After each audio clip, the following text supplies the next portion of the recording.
Salut, c'est Trado, je suis content de vous retrouver pour la mise à jour de l'analyse technique de l'indice parisien. Au programme, la préparation de la séance pour jeudi, quelques plans de trade, le suivi de mon trade, les news qui ont émaillé l'actualité. Je vous retrouve de l'autre côté.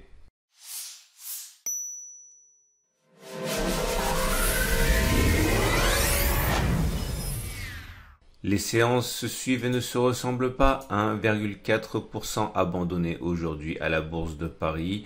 Les raisons sont à chercher du côté des inquiétudes sanitaires avec des États qui, on le sait, connaissent, que ce soit aux États-Unis, mais aussi des pays, que ce soit en Inde, au Brésil, qui connaissent une accélération des cas de contamination.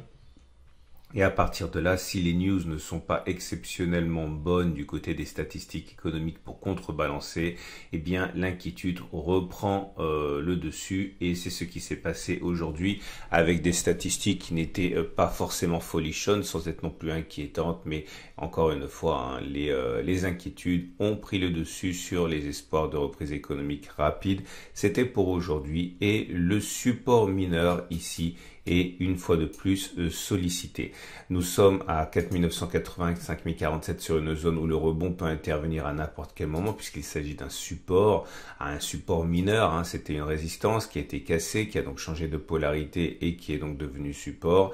Il faut s'attendre éventuellement à ce que la baisse continue en ce sens que ce support n'est pas extrêmement solide. C'est un support, mais il était quand même relativement fragile. Pour tout dire, mon trade haussier est menacé sérieusement, puisque je vous rappelle que moi je suis rentré haussier sur ce niveau-là à peu près, c'était à 5040 environ, j'ai mis mon stop aux alentours de 4900 et quelques, enfin bon bref, en dessous de cette bougie-là et dans le cadre d'une baisse qui semble se profiler, mon stop devrait être déclenché. Ce qui me permettra éventuellement de rentrer là où je voulais rentrer au début, où je n'ai pas pu, parce que si on devait effectivement continuer la baisse, je ne vois pas cette baisse s'arrêter avant le retour sur l'autre support des 4694. On remettra à plat les choses, il ne faut pas aller non plus trop vite en besogne, mais si le scénario du triangle symétrique devait donc prendre fin, et je considère qu'il prendrait fin si on va en dessous de la bougie qui a permis la cassure.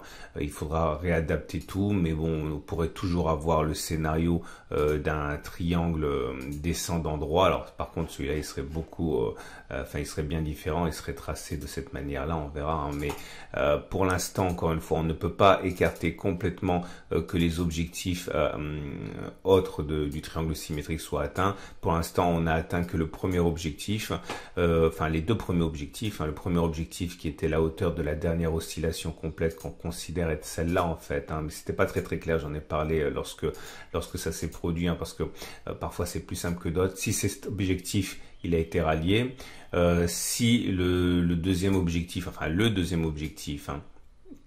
qui était de tracer une parallèle par rapport au côté bas du triangle et l'accrocher au point où on a accroché la partie haute. Ici, ça a été rallié aussi. Bon, je fais un petit peu vite, mais vous pouvez retrouver tout ça dans le Pacte Trado. Si maintenant l'objectif est d'aller chercher la hauteur finale de la figure, de la largeur totale du triangle, là, par contre, le compte n'y est pas. Il y a encore possibilité d'y aller. Alors, si j'en parle, c'est parce que lorsque cela consolide comme ça, il ne faut pas voir cela comme l'absence d'opportunité. Bien au contraire, vous savez très bien que parfois, on voudrait rentrer dans certains trades, mais on peut pas le faire parce que le ratio gain-risque n'est pas bon. Et les consolidations sont généralement l'opportunité de rentrer sur ces trades dont le ratio gain-risque n'était pas bon en première instance. Donc si par exemple on considère que le troisième objectif serait d'aller chercher mettons la hauteur de cette oscillation, que l'on reporterait au-dessus. Là, vous avez un excellent ratio gain-risque parce que si vous anticipez d'aller chercher les 5,20% avec un stop en dessous du triangle, par exemple à 3%, vous avez un ratio gain-risque quasiment de 2 pour 1. Donc c'est très bien, même si votre objectif il est plus modeste, même si votre objectif est simplement d'aller chercher, mettons, un contact avec la résistance 5176, 5335 à 4% de gain, vous pouvez engager ce trade avec un stop loss en cas de retour sous le triangle, par exemple à 3%, vous avez là aussi un ratio gain-risque qui est acceptable. Nous avons également la possibilité, si on est haussier, de trader le fait que l'on revienne très proche du canal orange. Regardez, là, tous ces trades qu'on ne pouvait pas prendre parce que on avait peur de prendre la résistance. Alors si on continue à baisser comme ça et qu'on se rapproche du bas du triangle orange avec un stop loss par exemple à 4% en cas de passage en dessous du canal orange, si vous avez un objectif qui est d'aller chercher encore une fois soit la résistance à 4%, et bien vous avez déjà un ratio gain-risque de 1 pour 1, donc c'est pas mal. Donc il faut pas voir ces séances de baisse comme des séances inutiles. Par contre, il est vrai que ceux qui ont un scénario baissier en tête, eh bien se retrouvent quelque part encouragés dans leur démarche, parce que il y a plusieurs façons de voir les choses. On peut par exemple envisager une continuation de la baisse. Il faudrait mettre un stop pour être logique au-dessus des précédents sommets, par exemple à 3%. Si on vise 3%, ça voudrait dire aller chercher le support mineur suivant à 4,1, 5,4%. Là aussi, vous avez un ratio gain-risque qui est super. De toute manière, je le dis et je le répète. Si vous avez des plans de trade qui respectent la base de l'analyse technique, d'une part, qui ne visent pas des objectifs trop ambitieux, notamment cassure de support et de résistance horizontale, et que vous avez un ratio gain-risque supérieur à 1 à long terme, sur 100 trades, généralement, à moins que vous ayez fait une erreur quelque part, vous êtes dans le vrai, vous vous enrichissez. Et maintenant, il faut être patient et attendre que le ratio gain-risque vienne dans votre direction. Bon, on va arrêter de spéculer sur ce qui va pouvoir se passer. On va s'en tenir maintenant à ce qu'on voit. Et nous avons les éléments. Ah oui, le chandelier japonais du jour. Bon, il est pas bon. Il est pas bon. Il est rouge. Ça veut dire qu'on clôture plus bas que quand l'on a ouvert. Ça montre une pression baissière intrinsèque. Le seul espoir pour que l'on n'aille pas plus bas au regard de ces bougies, c'est que le support mineur finalement fasse son effet et qu'il entraîne des achats. Mais encore une fois, ce sont pas des jolis chandeliers japonais. Regardez les éléments purement techniques, notamment la moyenne mobile à 20 jours, la moyenne mobile à 7 jours, les bandes de Bollinger et la moyenne mobile à 50, c'est toujours pareil. La tendance de fond donnée par la M50, elle est haussière. La tendance qui était haussière au regard du court terme, puisqu'on était au-dessus de la M7 ascendante, devient neutre puisqu'on repasse en dessous de la M7. Et la tendance générale est neutre aussi parce qu'on est bien au-dessus de la M20, mais celle-ci descend. Donc c'est confus et neutre pour le court terme, et la tendance générale, c'est toujours haussier pour le long terme. Regardez le travail de la Bollinger supérieure qui a bien bloqué les cours. À partir de maintenant, je vous avouerai qu'un retour, on a backtesté, non, on n'a pas backtesté ça hier, on a backtesté autre chose d'ailleurs qui a fonctionné, c'était le signal sur le CCI, qui s'avérait dans le sens des statistiques générales et du backtest, donc ça a fonctionné. Mais on a déjà backtesté une fois le fait que lorsque l'on clôture en dessous de la M7, généralement on va chercher la M20, je vous renvoie au précédent backtest qu'on a fait. J'aimerais surtout attirer votre attention sur le balai M7 et 20. J'avais un signal aussi qui avait été donné ici, c'était un croisement aussi faible M7 M20, et j'avais dit que dans ce genre de situation c'est moins puissant qu'un croisement aussi fort. Vous voyez, c'est assez clair au regard de ce qui se passe actuellement. Le rebond, le feu d'artifice est en train de se muer en pétard mouillé. On regarde ce qui se passe au niveau des autres indicateurs techniques, et là c'est ça qui va nous intéresser. Bon, beaucoup de choses à dire et à backtester en l'occurrence ici. Alors moi j'aime pas du tout le fait que le MACD nous donne un non-croisement baissier. C'est-à-dire le MACD qui a fait semblant d'aller chercher le croisement et qui finalement repart vers le sud. Ça, c'est pas bon du tout. Ok. Dans un contexte, alors j'ai déjà dit, le CC a délivré son signal baissier. Bon, ça a fonctionné. Moi, ce que j'aimerais bien backtester avec vous aujourd'hui, c'est le croisement de stochastique signal. Ok. Alors voilà où nous en sommes pour on va backtester la chose suivante. On va regarder ce qui se passe lorsque le stochastique croise son signal.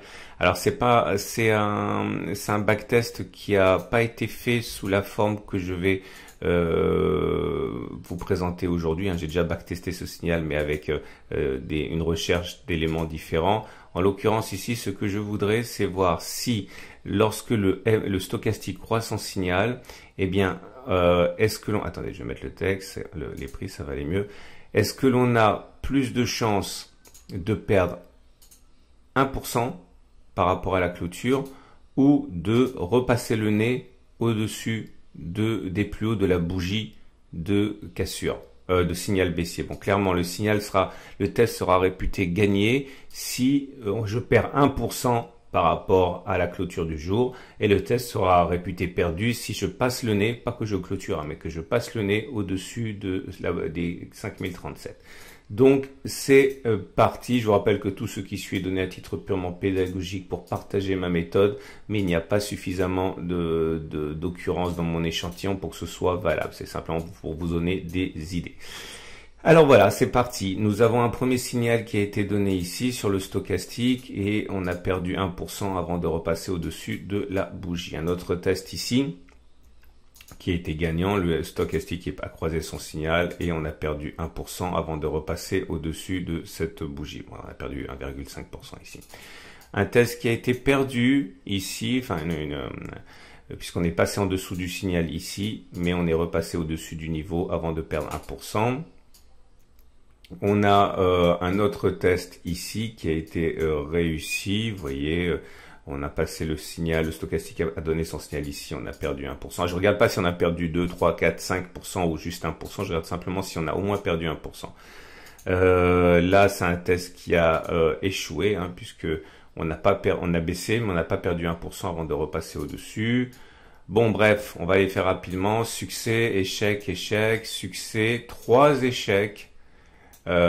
6 succès, 1 échec, 2 succès, 2 échecs, 3 succès, 1 échec, 1 succès, 4 échecs, 2 succès. Je répète, c'est pour ça qu'il est important de backtester, parce que si vous ne backtestez pas, vous êtes paniqué lorsque vous avez une série qui va contre vous. Et en l'occurrence ici, après 35 occurrences, les statistiques, le backtest montre que le test a été réussi dans 18 cas et il a échoué dans 17 cas. Donc c'est vraiment au coude à coude, ça fait 51% de réussite. Est-ce que ça veut dire que vous pouvez jeter à la poubelle ce backtest parce qu'il n'offre que 50% de chances de réussite?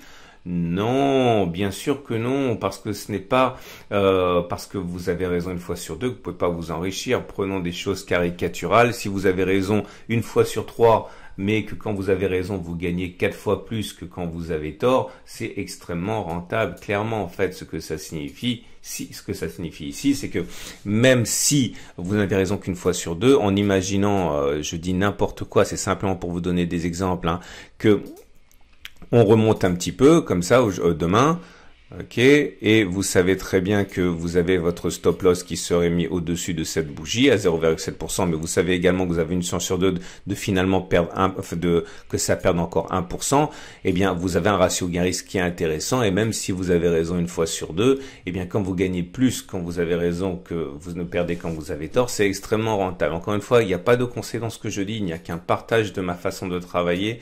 Ok, d'ailleurs là, je vous ai expliqué que je considère que mon trade va être perdu. Je le change pas parce que je reste toujours dans mes trades jusqu'au bout. Je change pas d'avis, mais bon, je sais très bien que cette configuration était statistiquement jouable. Voilà, je le ferai 100 fois et j'aurai raison plus souvent que je ne me trompe avec un ratio gain-risque qui m'intéresse. Que je perde ce trade pris le 2 juillet ne m'inquiète absolument pas. Ce n'est qu'un trade parmi des centaines et des centaines que je fais. Voilà, on termine avec l'Ishimoku. Et l'Ishimoku nous enseigne que finalement c'est toujours pareil, hein, ce ballottage favorable haussier dans une tendance plutôt neutre, hein, puisqu'on est toujours au-dessus de la SSB, on est toujours au-dessus de la SSA, on est toujours au-dessus de la Kijun, on est toujours au-dessus de on n'est plus au-dessus de la Tenkan, on est passé en dessous. Bon, c'est définitivement neutre, mais surtout le problème c'est que les courbes ne sont pas ascendantes. La Tenkan est ascendante, mais on est en dessous. La SSA est ascendante, par contre la SSB est plate, la Kijun est plate, donc tout ça c'est neutre avec, encore une fois, petit avantage haussier, en ce sens qu'on a plus de chances de reprendre une tendance haussière que de basculer en tendance baissière, puisqu'il faudrait passer entre toutes les courbes de l'Ishimoku pour devenir baissier. Voilà, j'ai été un peu long. C'est une excellente journée. Je vous invite à regarder l'analyse de l'or. Encore une fois, nouveau record de 11 ans sur l'or qui bénéficie complètement, hein, du climat d'incertitude et également de la création monétaire très importante actuellement des banques centrales et joue comme un rôle de protection contre l'inflation. N'oubliez jamais ça, hein, on n'achète pas de l'or pour devenir riche, on achète de l'or pour ne pas devenir pauvre. Voilà. À demain pour la mise à jour.